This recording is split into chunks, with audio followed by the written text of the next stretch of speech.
စီးပွားရေးလုပ်ပြီးတော့မကြော်ညာခြင်းဟာအပေါင်တွေကနေကောင်မလေးတယောက်ကိုမျက်စိမိတ်ပြနေတာနဲ့အတူတူပဲဆိုတော့ကျွန်တော်သိကြိုက်တဲ့စကားလေးရှိတယ်ဒီလိုပါပဲစီးပွားရေးလုပ်ပြီးတော့ marketing မလုပ်ခြင်းဟာအပေါင်တွေကနေကျွန်တော်တို့အနေနဲ့ကောင်မလေးတယောက်ကိုမျက်စိမိတ်ပြနေတာနဲ့အတူတူပါပဲအဲ့တော့ marketing ဆိုတာ marketing ကိုအဓိပ္ပာယ်ဖွင့်ဆိုမှုတွေအမျိုးမျိုးရှိတယ်အဲ့ဒီကကျွန်တော်သိကြိုက်တဲ့အဓိပ္ပာယ်ဖွင့်ဆိုမှုကအလွန်ရိုးရှင်းတယ် marketing ဆိုတ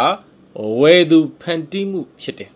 ဒါကြောင့် marketing တက်မြောက်ထားရင်မျိုးတို့ရဲ့လုပ်ငန်းအသီးသီးတော့ဝယ်သူတွေကိုကျင့်ဝတ်တဲ့အညီမှန်ကန်စွာဖန်တီးနိုင်မယ်စီးပွားရေးလုပ်ငန်းဆိုတာဝယ်သူရှိမှရပ်တည်နိုင်တာဖြစ်တယ်အဲ့တော့ marketing ဆိုတာစီးပွားရေးအတွက်မှမဟုတ်ဘူးလုပ်ငန်းတိုင်းအတွက်လူဘဝအတွက်ကိုယ့်ဘဝအတွက်အောင်မြင်မှုမှာလည်း marketing ဟာအလွန်အရေးကြီးအဲ့တော့ marketing ကောင်းမှုလို့ဘယ် professional ပဲလုပ်လို့ marketing ကောင်းမှအောင်မြင်မှာဖြစ်တယ်ဘာဖြစ်လို့လဲဥပမာကျွန်တော်တို့ရဲ့ idea ဘလောက်ကောင်းကျွန်တော်တို့ရဲ့ idea ကိုလူတွေကိုရောင်းနိုင်မှကျွန်တော်တို့အောင်မြင်မှာဖြစ်တယ်အဲ့ဒါလေးကိုသတိချက်ဖို့လိုအပ်တာဖြစ်တယ်ပြီးတော့ကျွန်တော်ခဏပြောတယ်နယ်ပယ်တီးတီးမှာထိတ်တန်းရောက်အောင်မြင်နေတဲ့သူတွေကိုကြည့်ကြည့်လိုက်သူတို့နယ်ပယ်တီးတီးမှာသူတို့ပညာရက်တွေကနံပါတ်1ဟုတ်ချင်မှဟုတ်နံပါတ်1ဖြစ်နေတဲ့သူတွေကိုကြည့်ကြည့်လိုက်ဒါပေမဲ့သိကြတယ်သူတို့ရဲ့ marketing ကတော့နံပါတ်1ပဲဆိုတော့လူချင်းတို့အနေနဲ့ဘဝမှာအောင်မြင်ခြင်းအောင်မြင်မှုပညာကိုသင်ရမယ်ပျော်ရွှင်ခြင်းပျော်ရွှင်မှုပညာကိုသင်ရမယ်လို့ဆိုသလို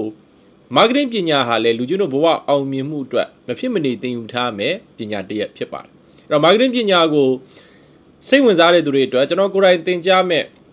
certificate in modern marketing သင်တန်းပေါ့ marketing သင်တန်းအခြေခံ marketing သင်တန်းကို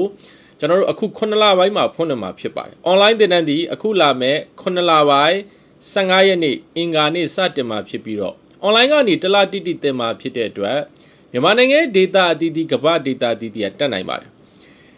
အဲ့တော့ကျွန်တော်တို့ online သင်တန်းသင်ကြားမဲ့ပုံစံကတော့နေ့စဉ်ကျွန်တော်တို့ recorded video တွေကိုကျွန်တော်တို့ Facebook group ထဲမှာတင်ပေးမယ် Facebook ကြည့်ဖို့အခက်အခဲရှိတဲ့သူတွေအတွက် Telegram private channel မှာလည်းကျွန်တော်တို့ပြန်တင်ပေးမှာဖြစ်တယ်အဲ့ဒါ recorded video တွေဖြစ်တဲ့အတွက်နေ့တိုင်းတလားတိတိနေ့တိုင်းတင်ပေးမှာဖြစ်တယ်တလားပြည့်သွားလည်းမပူနဲ့သင်တန်းကာလတလားပြည့်သွားတဲ့တိုင်အောင်နောက်6လတစ်နှစ်လောက်ထိကျွန်တော်တို့ group ကိုမဖြတ်ပဲထားပေးမှာဖြစ်တဲ့အတွက်အထက်ထပ်ပြန်ကြည့်နိုင်ပါ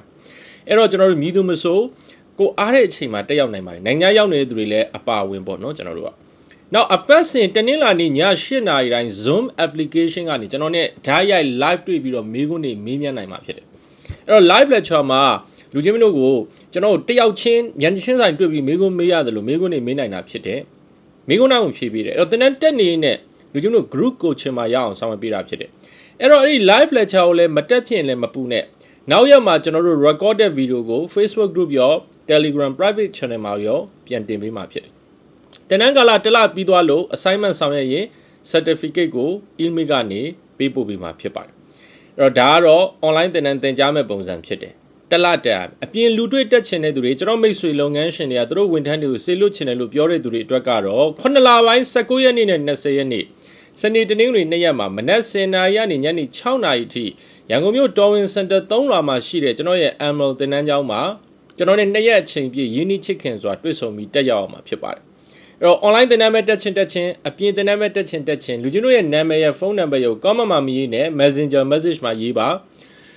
Facebook ဆိုရင်လင်းတိုင်းညွတ်မြန်မာစလန်ကျွန်တော် English လို့ရေးထားတယ် follower 3.8 million ကျော်ရှိတယ်အဲ့ဒီ page ဖြစ်တယ်အခု TikTok ဆိုရင်တော့ကျွန်တော်တို့လင်းတိုင်းညွတ်မြန်မာမြေလို့ကျွန်တော်အခုရေးထားတယ်မြန်မာလူရေးထားတာဖြစ်တယ် Facebook မှာလင်းတိုင်းညွတ်မြန်မာစလန် English လို့ကျွန်တော်သုံးတဲ့ account က follower 3.8 million ကျော်ရှိတယ် TikTok မှာကျတော့လင်းတိုင်းညွတ်မြန်မာမြေလို့ကျွန်တော်မြန်မာလူရေးထားတယ် follower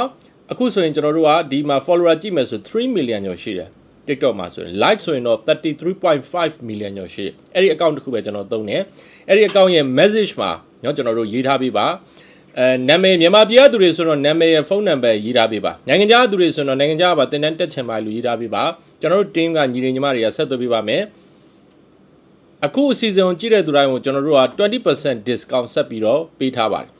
အဲ့တော့တချို့ကြတော့ကျွန်တော်တို့အဲ့ message ကိုဝင်လို့မရဘူး Messenger ဝင်လို့မရဘူးပြောထားတဲ့သူတွေလည်းမပူနဲ့ကျွန်တော်တို့ဒီ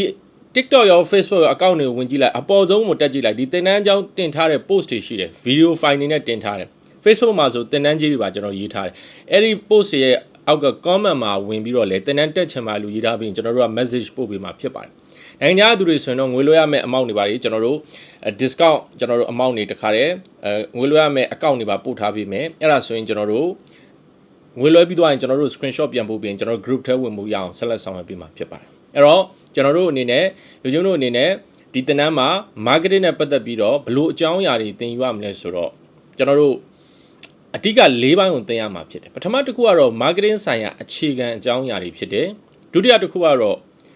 ဝယ်သူတွေရဲ့စိတ်ကိုနားလည်အောင်ဘယ်လိုလုပ်မလဲ marketing မှာအဲ့ဒါအလွန်ရေးကြည့်တယ် marketing မှာစိတ်ပညာတွေကအများကြီးပါတယ်အဲ့ဒီအကြောင်းကျွန်တော်တို့သင်ရတတိယတစ်ခုကတော့ဒီနေ့ခေတ်ကလည်း AI ခေတ်ဖြစ်လာအဲ့တော့ marketing ဆိုင်ရာနည်းပညာအလားအလာတွေသင်ဖို့ဖြစ်ပါတယ်အဲ့တော့ internet media ဒီ online media ဒီကမ္ဘာပေါ်မှာလူအများဆုံးအသုံးပြုတဲ့ media ကြီးတစ်ခုဖြစ်တယ်ဒါပေမဲ့ဒီအပေါ်မှာလူတွေသုံးတယ်ဆိုတာသူ့အစုနဲ့သူသုံးတာဟာလား TikTok သုံးတဲ့သူရှိတယ် Facebook သုံးတဲ့သူရှိတယ် YouTube သုံးတဲ့သူရှိတယ်စသဖြင့်ပေါ့ပြန့်နှံ့နေတာအဲ့တော့တစ်ခုလုံးကိုခြုံငုံမိအောင်လုပ်ဖို့ဆိုတဲ့ modern marketing ဟာအလွန်ကိုခက်ခဲတယ်အဲ့တော့ဒီအကြောင်းအရာတွေကျွန်တော်ဆွေးနွေးမယ်နောက်ဆုံးအချက်ကတော့ကျွန်တော်ဒီစာပေလောကမှာရက်တည်လာတာအခုဆို10စုနှစ်3စုနီးပါးရှိပြီကျွန်တော်2000ပြည့်နှစ်ထဲကစာရေးတာ2025ခုနှစ်မှာကျွန်တော်ရဲ့စာရေးသက်ဟာ25နှစ်ရှိကျွန်တော်စာသင်သက်ဟောပြောတဲ့သက်က14နှစ်ကျော်ပြီး15နှစ်ထဲရောက်လာအဲ့တော့နယ်ပယ်တစ်ခုမှာ10စုနှစ်ပေါင်းများစွာရက်တည်ဖို့ဆိုတာဟာအရေးသွေးအရေးချစ်တစ်ခုလည်းရှိအောင်လည်းမရအောင် marketing ရစ조사အထောက်မှုတွေအများကြီးပါဝင်ကျွန်တော်ကိုယ်တိုင်ကျင့်သုံးတဲ့လက်တွေ့ကျင့်သုံးတဲ့ marketing ဆိုင်ရာလျှို့ဝှက်ချက် marketing နည်းလမ်း31ချက်ကိုလည်းအထူးလေ့ကျင့်သင်ကြားပေးမှာဖြစ်ပါတယ်။ဒါကြောင့်မိမိတို့ရဲ့ဘဝကိုမိမိတို့ရဲ့လုပ်ငန်းကို marketing ပညာဖြင့်မြင့်တင်အောင်မြင်ခြင်းတဲ့သူတိုင်းနဲ့ certificate in modern marketing သင်တန်းမှာတွေ့ကြပါမယ်။ We must work together. We must build our nation.